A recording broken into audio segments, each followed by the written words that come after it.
Judges chapter 16.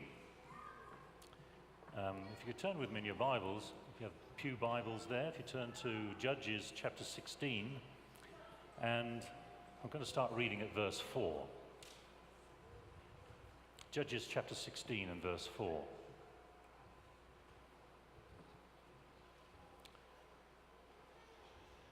After this, he loved a woman in the valley of Sorek, whose name was Delilah.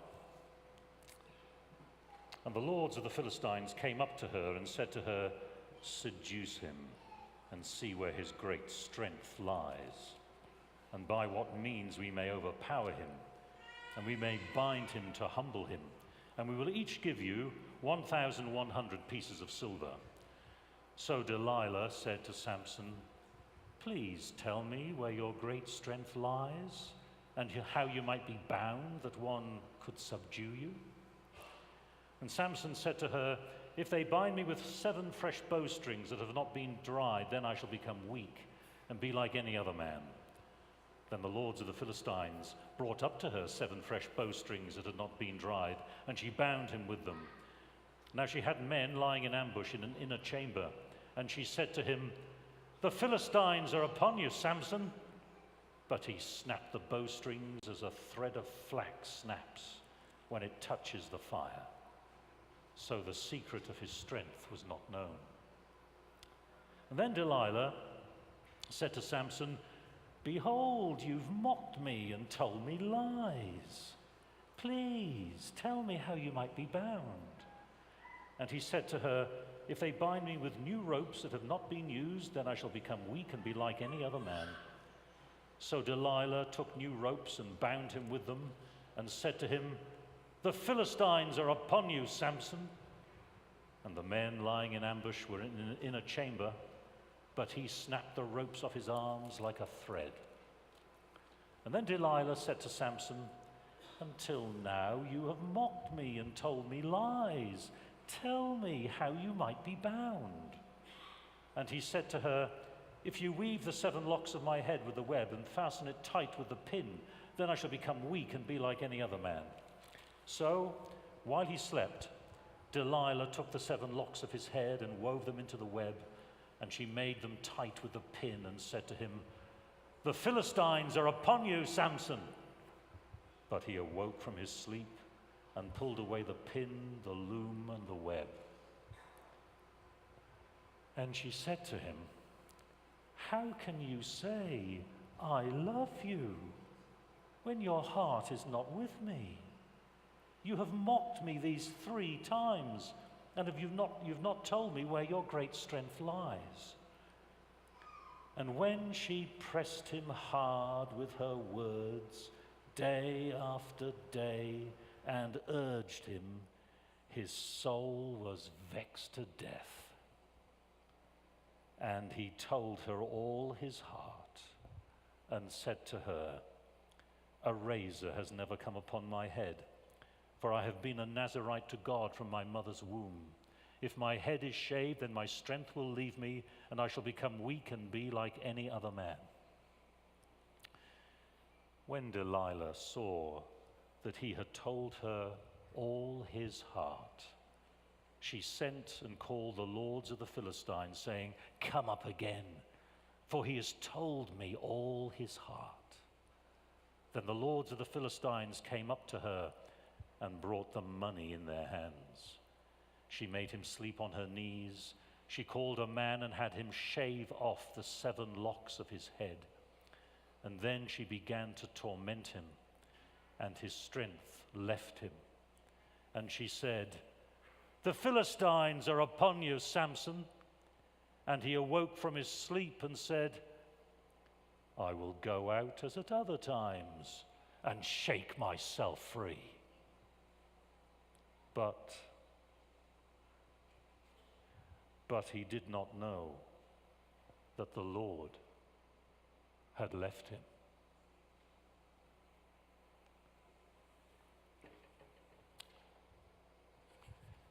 Samson. How many of us remember very much about Samson?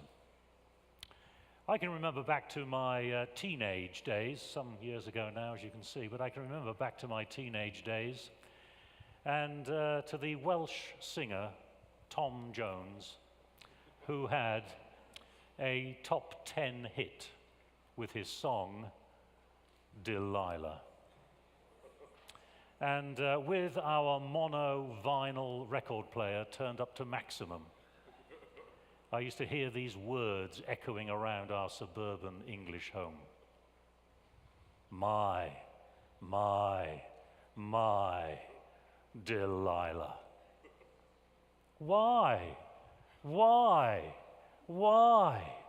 Delilah? Well, it's not exactly Shakespeare, is it? But it does sum up, for many of us, the man of Samson. A strong man with a weakness for loose women, which brings us to the sorry sight of Samson, his head resting in Delilah's lap, his head shaved, and the statement, he did not know that the Lord had left him. Don't you find that a profoundly sad statement? That a man whose life had started with such great expectations that he was going to be God's man for the hour should get to the point where he did not know that the Lord had left him. And yet it had all started out so well. If you go to Judges chapter 13, just 3 chapters before that passage we just read, here's how it begins. Judges chapter 13, verse 2. There was a certain man of Zorah of the tribe of the Danites whose name was Manoah, and his wife was barren and had no children. And the angel of the Lord appeared to the woman and said to her, Behold, you are barren and have not borne children, but you shall conceive and bear a son. Now you just think of all of the other stories we have in the Bible of barren women who have visits from the Lord or from the angel of the Lord who announces that that woman is going to conceive and give birth to the child. You just think of some of the children those women had. Isaac, remember last night we were looking at the story of Abraham and Sarah. Isaac, but not just Isaac. We have Jacob and Joseph and Samuel, John the Baptist, and here one more also, Samson himself. And of all the characters in the book of Judges, it seems to be Samson who's the one who fits the bill as the obvious candidate for greatness, as the obvious person who is going to deliver God's people. None of the other judges were. I mean, first up we have Deborah. I mean, a woman. That is, a woman living in a male-dominated, patriarchal society, and yet a woman who commands the troops of Israel on the battlefield. And then we have Ehud, the left-handed man, or as the Hebrew puts it literally, restricted in his right hand. In other words, Ehud could quite possibly be a physically handicapped person, and yet somebody who single-handedly delivers Israel from the enemy. And then we meet Gideon. Gideon, a man so timid the first time we meet him, he's hiding from the enemy, cowering in a wine press. And then we meet Jephthah. Jephthah's a social outcast, the son of a prostitute who's kicked out by his own family. And so we could go on. Every one of them unlikely candidates for greatness. But not Samson. Not Samson. No social outcast was Samson. You just remember some of the parties he went to. Not timid either, tearing apart a lion as if he was swatting a fly. Not handicapped in any limb was Samson. And we read this at the end of chapter 13, verse 24. the great news, that the woman bore a son and called his name Samson. And the young man grew.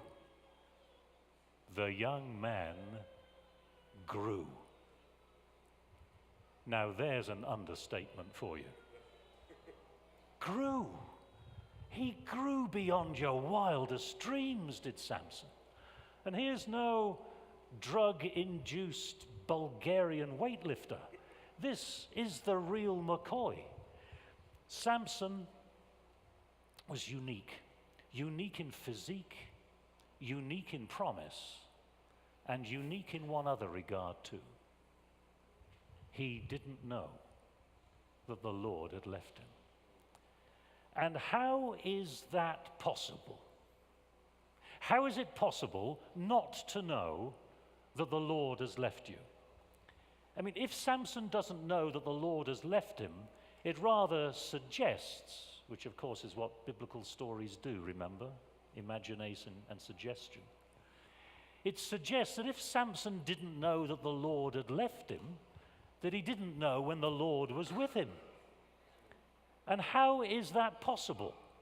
Not to know whether the Lord is with you or has left you. I mean, for example, if I were to break the news to you about a couple of your close friends, we'll call them Jim and Mary. And if I were to say to you, have you heard, Jim and Mary broke up, Yeah, that's right. Mary just dumped him. Of course, Jim doesn't know. It'd sound rather odd, wouldn't it? What kind of relationship could it possibly have been that breaks up, but Jim doesn't know? But Samson didn't know. He didn't know that the Lord had left him. Now, when the angel spoke to Samson's mother, she told her that her son was going to be a Nazarite from the day of his birth. Now, a Nazarite, people would take out a vow to be a Nazarite, and this is where a man or woman would set aside a certain period of their lives where they would dedicate to the Lord in various ways. And if you were a Nazarite, there were 3 basic rules that had to be obeyed. And you can find these back in the book of Numbers. Go back a few pages to the book of Numbers, chapter 6.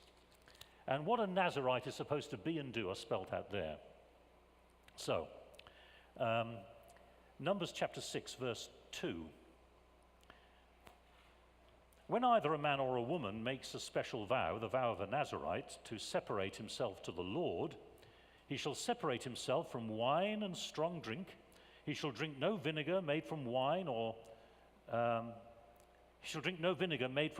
strong drink, and shall not drink any juice of grapes or eat grapes, fresh or dried. All the days of his separation he shall eat nothing that is produced by the grapevine, not even the seeds or the skins. So when you're a Nazarite then, you take out a vow to God for a certain length of time.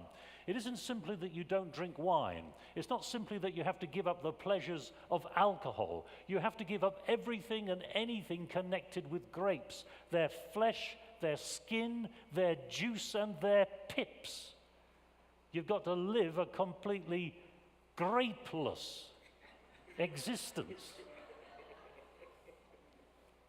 And then the second and third conditions in verse 5 of number 6. Excuse me, I've inadvertently gone back to Judges here, so let me just find Numbers 6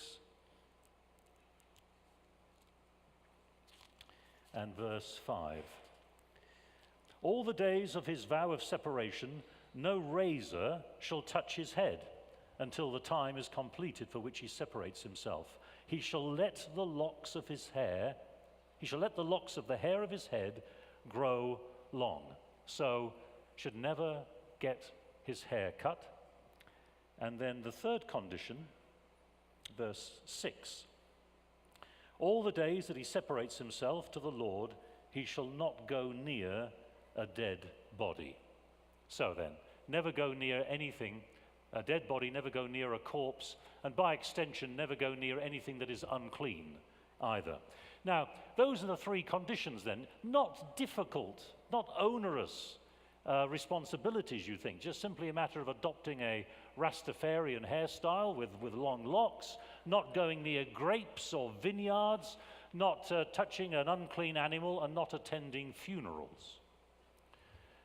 So, how does Samson do then? Well, first of all, how about things on the grape front?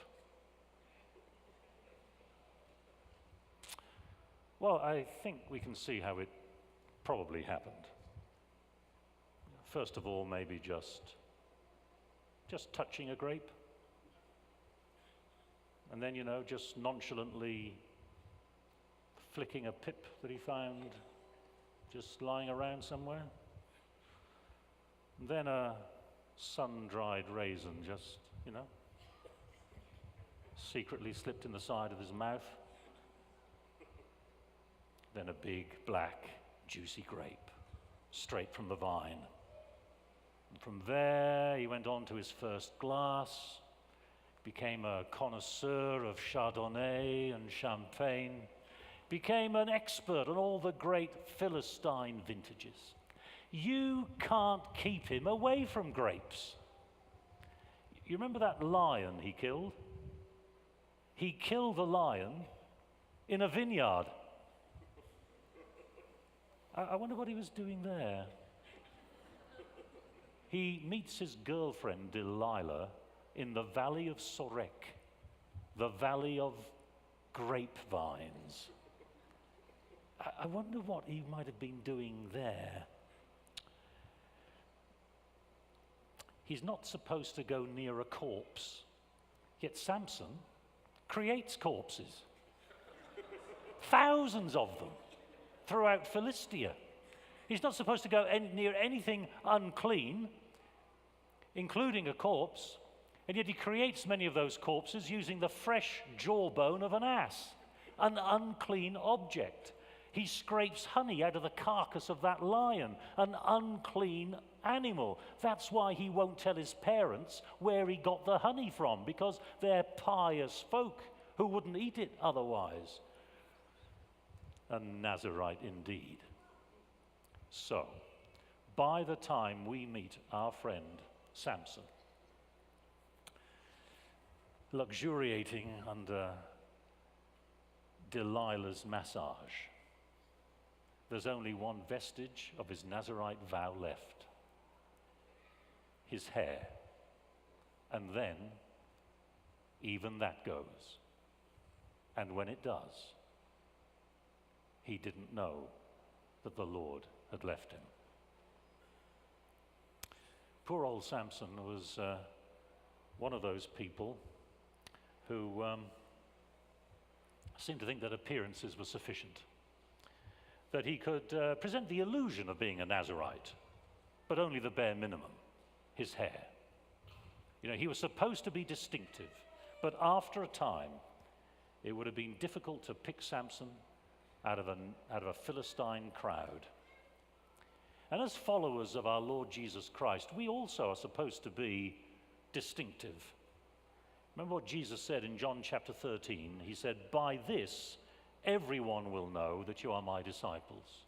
If what? If you have love for one another." Now, being a real Nazarite would not have been too difficult, but Samson found ways to fake it. And loving our fellow Christians, especially those we disagree with, is difficult to fake.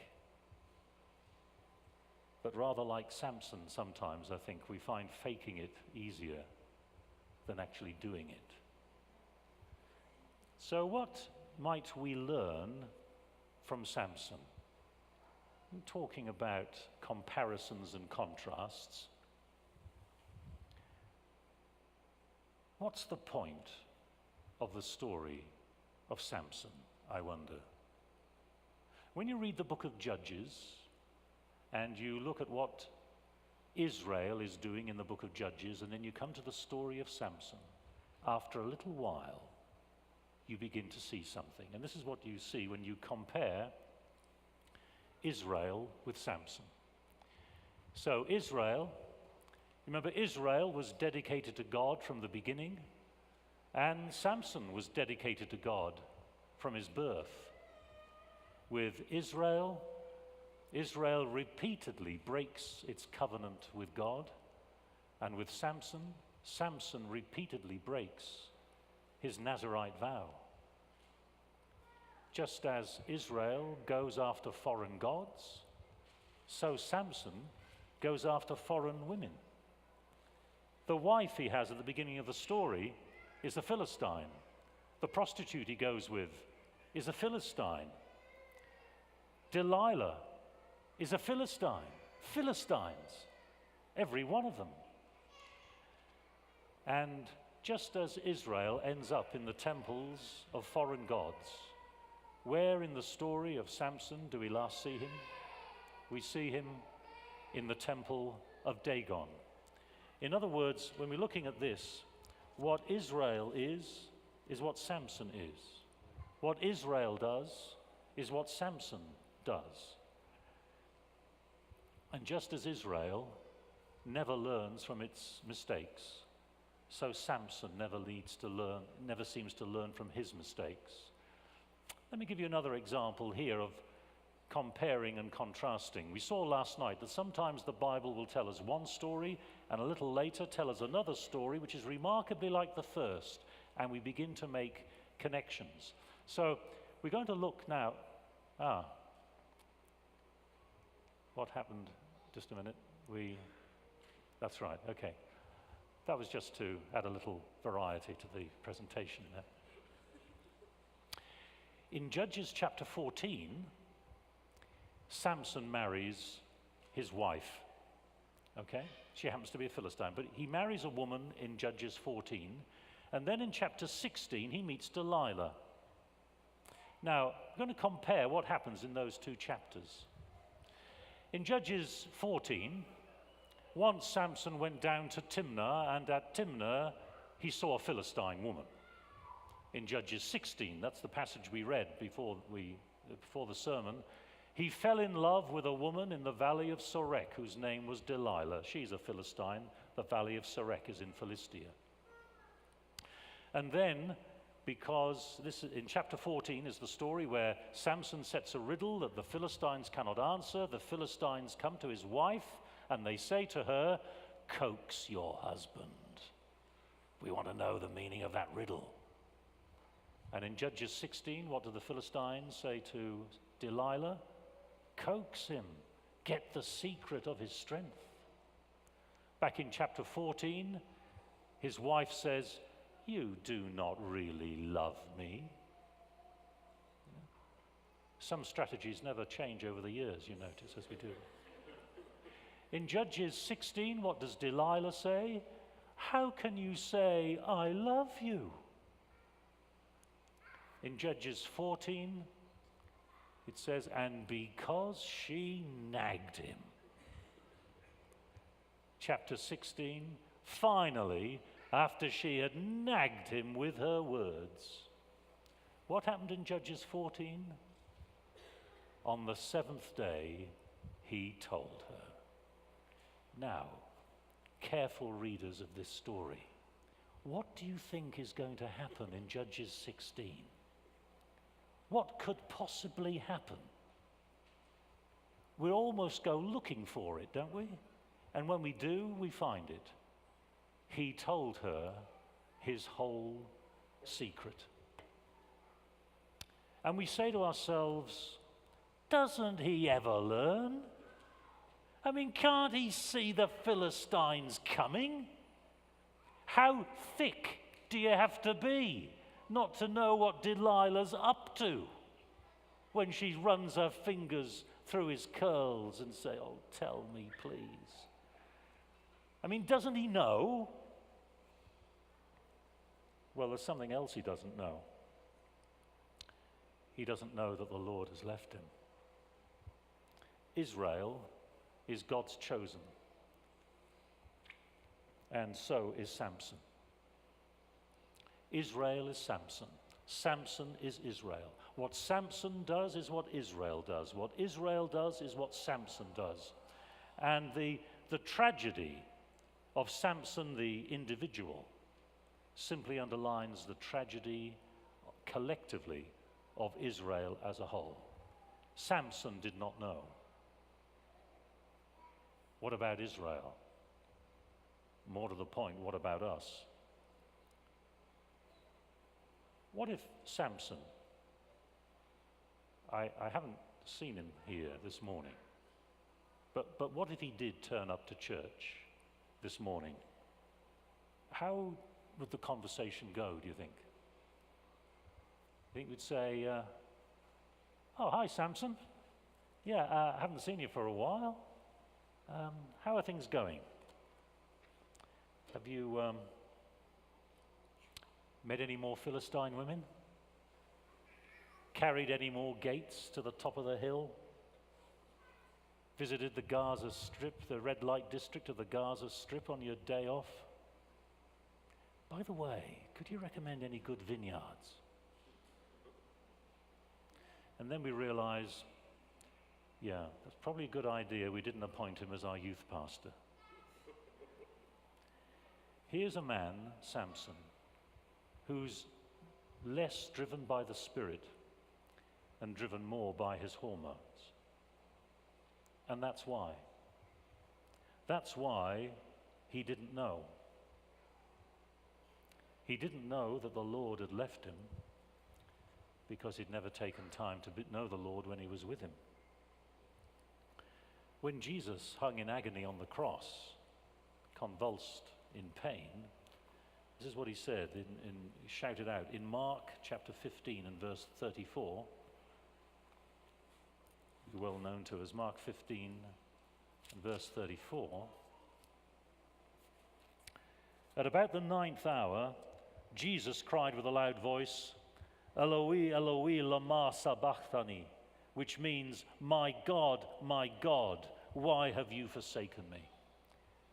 But from Samson, not a word, because he hadn't a clue. He didn't know that the Lord had left him because he'd never taken the time to know the Lord when he was with him. So when he left, he didn't know. Not so long ago, a local council not too far from where I live in England looked through their records of rental payments from their tenants. And they discovered that one of their tenants had not paid rent for 3.5 years. So they knew what to do. Go around to this fellow's apartment and demand payment. Well, they found him all right. There was some resistance, but they had to break down the door to get in. But once they were inside, he didn't put up any more resistance, because when they walked into his kitchen, all they discovered was his skeleton. He died 3.5 years before. But his council landlord didn't know. His next door neighbors, they didn't know. I mean, your tenant, your next door neighbor, lies dead in his kitchen for 3.5 years and nobody knows. Now, the neighbors were most upset. I mean, they'd spoken to him quite often, they said. Well, once or twice. And, well, now you mention it, no, we haven't seen him lately. But he seemed like a really nice fellow, really nice kind of fellow, but no, never did take the time to get to know him. So when he died, they didn't know. And Samson didn't know. And doesn't that make you want to weep? I mean, what a wasted life. So what if he'd thrashed around with the fresh jawbone of an ass? So what if he'd transported the gates of Gaza to the top of the hill? So what if he'd devised fiendishly difficult riddles? So what if he'd caught 300 foxes? So what if he didn't know that the Lord had left him? So what? And yet Samson was extremely busy. Just reading what he did is exhausting. But everything he did amounted to next to nothing, because Samson specialized in the spectacular rather than the important, the superficial rather than the profound, flirting with Philistines rather than getting to know the Lord. But it's not just Samson, is it? Because it seems to me there's a desperate need in the world today, but especially a desperate need in the church. And that desperate need is not for more intelligent people or for more educated people. The great need is for more spiritually deep people. People who know when the Lord is with them and when he is not. People who have Jesus Christ as their Lord and Master, and who avoid the tragedy of Samson, who didn't know whether the Lord was with him or had left him, because there were just more priorities in life. And the higher priorities for Samson were concocting riddles, chasing foxes, and getting to know the next Philistine beauty. But there's no higher priority than getting to know our Lord and to live deep, profound, and spiritually fulfilled lives in his presence. In Ephesians chapter 3, Paul sums up what that kind of life might be. Ephesians 3, beginning in verse 14. For this reason I bow my knees before the Father, from whom every family in heaven and on earth is named, that according to the riches of his glory he may grant you to be strengthened with power through his Spirit in your inner being, so that Christ may dwell in your hearts through faith, that you, being rooted and grounded in love, may have strength to comprehend with all the saints what is the breadth and length and height and depth, and to know the love of Christ that surpasses knowledge, that you may be filled with all the fullness of God. Amen.